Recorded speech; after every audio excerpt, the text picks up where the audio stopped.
ფლორენტინო პერესმა როგორც ჩანს, ნელი მოქმედების ბომბი შეიძინა და ამას ჯერ ვერ ხვდება.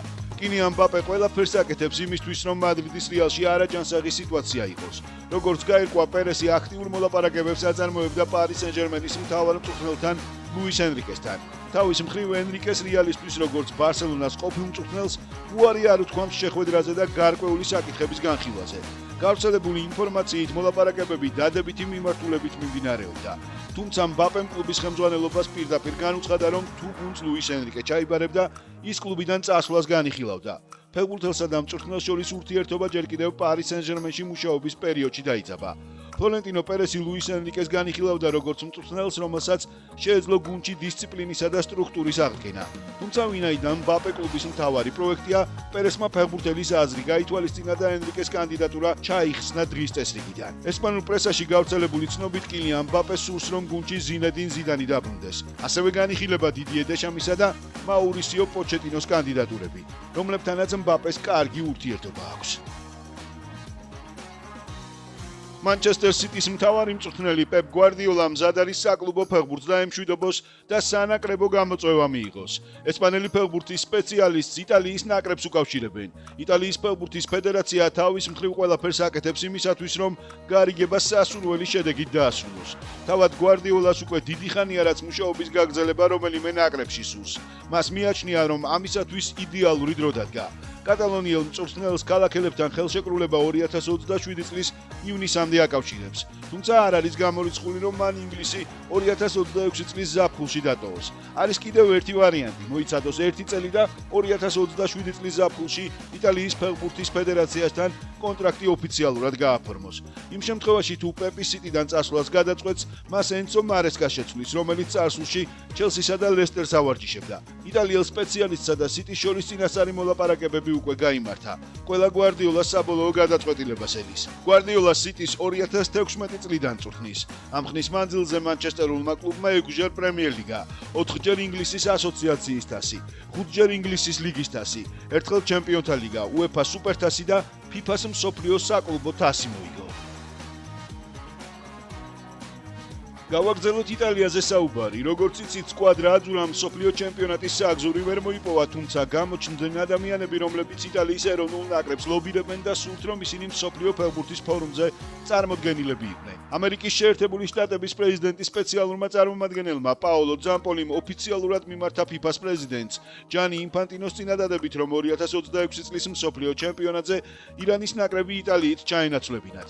ძამპოლის არგუმენტით ირანის მონაწილეობა არსებული პოლიტიკური დაძაბულობისა და ომის ფონზე შეუსაბამოა. ამავდროულად ეს ნაბიჯი ტრამპსა და იტალიის პრემიერ-მინისტრ ჯორჯია მელონის შორის ურთიერთობის გაუმჯობესების მცდელობად განიხილება. ჯანი ინფანტინო მესიდია უარყო და განაცხადა, რომ ირანის ნაკრები ტურნირზე აუცილებლად მიიღებს მონაწილეობას, რადგან მათ სააგზური მოედანზე ბრძოლით მოიპოვეს.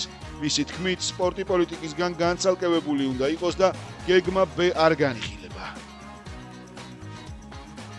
ბარსელონამ დაადასტურა, რომ ლამინი ამალი სეზონის ბოლომდე ვერ ითამაშებს, თუმცა ფეხბურთელს მსოფლიო ჩემპიონატის გამოტოვება არ ემუქრება. იამალი 4-დან 6 კვირამდე ვერ შეძლებს ფეხბურთის თამაშს. შესაბამისად ის 6 ივნის დაუბრუნდება მწვანე მოედანს. 9 დღით ადრე სანამ ესპანეთი ატლანტაში კაბო ვერდეს წინააღმდეგ მსოფლიო ჩემპიონატს დაიწყებს. დოქტორმა პედრო ლუის რაპოლიმ ხუთშაბათ საღამოს განაცხადა, რომ ლამინი ამალი მსოფლიო ჩემპიონატის დაწყებისთვის ვარჯიშს დაუბრუნდება. ექიმის შეფასებით ესპანელი ფენომენი მსოფლიო პირველობის პირველ თამაშს გამოტოვებს.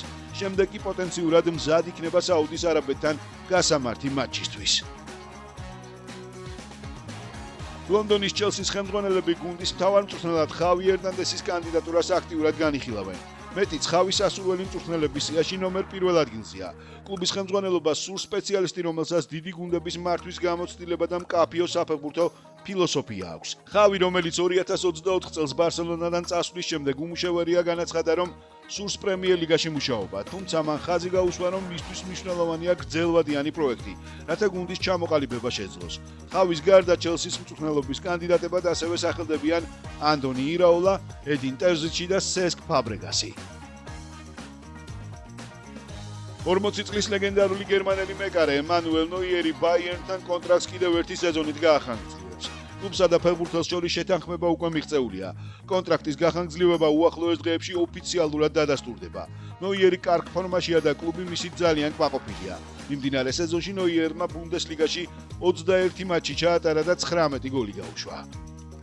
ლონდონის არსენალს მადრიდის ატლეტიკოს სახით კონკურენტი გამოუჩნდა. საქმე იმაშია, რომ ორივე გუნდს სურს იულიან ბრანტი შეძენა. გერმანიის ნაკრების ფეხბურთელს დორტმუნდთან კონტრაქტი ეწურება. ის ზაფხულში გერმანულ გუნდს ოფიციალურად დაემშვიდობება. 29 წლის ფეხბურთელს ბუნდესლიგის დატოვება და საზღვარგარეთ საკუთარი თავის გამოცდა სურს. ატლეტიკო ბრანტს ანტუან გრიზმანის იდეალურ შემცვლელად განიხილავს. ფრანგი ფეხბურთელი სეზონის ბოლოს ესპანეთს დაემშვიდობება და ამერიკის MLS-ის ორლანდო სიტიში გააგრძელებს ასპარეზობას. იტალიურ პრესაში აქტიურად იწერებოდა ჯამპიერო გასპერინისა და კლაუდიო რანიერის კონფლიქტის შესახებ. როგორც ჩანს, გასპერინის პოზიცია რომას ხელმძღვანელობისთვის უფრო მყარი გამოდგა. შესაბამისად, კლაუდიო რანიერიმ რომას ხელმძღვანელობის მრჩეველის თანამდებობა დატოვა. რომა ადასტურებს კლაუდიო რანიერისთან ურთიერთობის დასრულებას. კლუბი მადლობას უხდის კლაუდიოს რომას განვითარებაში შეტანილი მნიშვნელოვანი წვლილისთვის. ის გუნდს ძალიან რთულ პერიოდში დაეხმარა. ჩვენ ყოველთვის მადლიერები ვიქნებით მისი ძალისხმევით. ბარსელონა ალესანდრო ბასტონის ალტერნატივებს იკვლევს. კლუბის სპორტული დირექტორი დეკო ოთხშაბათს რეალ სოსიედადის ცენტრალური მცველის ჯონ მარტინის აგენტ შეხვდა. 20 წლის ფეხბურთელს რამდენიმე ევროპული კლუბი აკვირდება.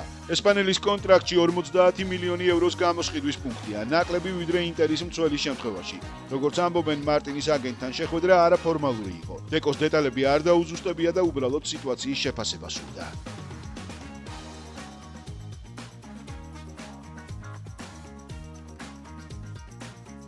ცენტრალური მცველის მსგავსად ბარსელონა თავდამსხმელის ძიებაშია. რამდენიმე დღის წინ გავრცელდა ინფორმაცია მურიკის შესახებ. 32 წლის ფეხბურთელს ბოლო დღეებში ბარსელონასთან აკავშირებენ. მისმა აგენტმა უტკუ ჩენიკლიმ განმარტა, რომ ამ ეტაპზე მურიკი მხოლოდ მალიორკაზეა კონცენტრირებული. კლუბთან, რომელთანაც მას კონტრაქტი 2029 წლის ივნისამდე აკავშირებს. ვედატი მალიორკაში ძალიან პოპულარულია. მისი მიზანია დარჩენილი მატჩების წარმატებით დასრულება და ის თავისი კლუბის ერთგულია. მის მიმართ ინტერესი არსებობს. ის შესანიშნავ სეზონს ატარებს, თუმცა მურიკი ამჟამად მხოლოდ მალიორკაზეა ორიენტირებული. UEFA-ს პრეზიდენტმა ალექსანდრ ჩეფერინმა კომენტარი გააკეთა მსაჯების მიერ გარკვეული სიტუაციების განსხვავებული ინტერპრეტაციაზე. გულშემატკივრებს არ შეუძლიათ წესების განსხვავებული ინტერპრეტაციის გაგება სხვადასხვა მატჩში და მეც აღარ მესმის ისინი. მაგალითად, როდესაც საქმე ხელით თამაშს ეხება, არ აქვს მნიშვნელობა დაინიშნა თუ არა პენალტი. განზრახ იყო თუ არა, როგორ შეგიძლიათ ამის გაგება. ჩვენ ვცდილობთ მსაჯებს აუხსნათ, რომ გადაწყვეტილებებს მსაჯი სათამაშო მოედანზე იღებს. ვარი მხოლოდ წესების აშკარა დარღვევის შემთხვევაში უნდა ჩაერიოს. მიმოხილვები უნდა იყოს მოკლე, არა ისე როგორც ეს ზოგჯერ ესპანეთის ან ინგლისის ლიგებშია, 15 წუთიანი შესვენებებით ინდივიდუალური სიტუაციების გასაანალიზებლად. წესები იმდენად ბუნდოვანია, UEFA-ს პრეზიდენტიც ვერ არჩევს ტყუილს და მართალს. ფეხბურთი რეფორმებს ითხოვს, სისტემა ცვლილებას. წინააღმდეგ შემთხვევაში რამდენიმე წლის შემდეგ ფეხბურთის ყურებაც კი შეუძლებელი გახდება. და ბოლოს უქმეებზე ევროპის წამყვან ჩემპიონატებში მორიგი ტურის მატჩები გაიმართება. ჩვენ შაბათს გასამართ 5 შეხვედრაზე შევაჩერებთ თქვენს ყურადღებას და შემოგთავაზებთ პროგნოზებს. ბუნდესლიგაში მაინცი მიუნხენის ბაიერნს უმასპინძლებს. ჩვენი აზრით ბავარიელები ჩემპიონთა ლიგის ნახევარფინალის წინ მაქსიმალურად შეეცდებიან ძალების დაზოგვას. შესაბამისად მიგვაჩნია, რომ მაინცი ამ შეხვედრას არ წააგებს. თუ ტოტენჰემს ინგლისის პრემიერლიგაში ადგილის შენარჩუნება სურს, ვულვერჰემპტონი, რომელიც უკვე გავარდნილია ჩემპიონშიპში, აუცილებლად უნდა დაამარცხოს. ესპანეთის ლა ლიგაში მორიგი გამარჯვება უნდა იზეიმოს ბარსელონამ. ხეტაფესთან ყოველთვის რთულია თამაში. ვით უფრო კატალონიელები იამანის და რაფინიას გარეშე იქნებიან, მიუხედავად ამისა მიგვაჩნია, რომ ჰანსი ფლიკის გუნდი გამარჯვებას მაინც მოიპოვებს. დაუბრუნდეთ კვლავ პრემიერლიგაში. არსენალი ნიუკასლს საკუთარ მოედანზე მიიღებს. წესით ლონდონელების გამარჯვებაზე უნდა ვაკეთებდეთ აქცენტს, თუმცა ჩვენ გონია, რომ ორ ნახევარზე მეტი გოლი უკეთესი პოზიციაა. დღის ბოლოს 23 საათზე მადრიდში ატლეტიკო ბილბაოს მიიღებს. სიმეონეს გადაწყვეტილებით კლუბი აქცენტს აკეთებს ჩემპიონთა ლიგაზე. სწორედ ამიტომ მიგვაჩნია, რომ ბილბაო არ წააგებს. წარმატებას და მოგებას გისურვებთ. დღეისათვის კი სულ ეს იყო. გამოიწერეთ, მოიწონეთ და გააზიარეთ არხი. დროებით.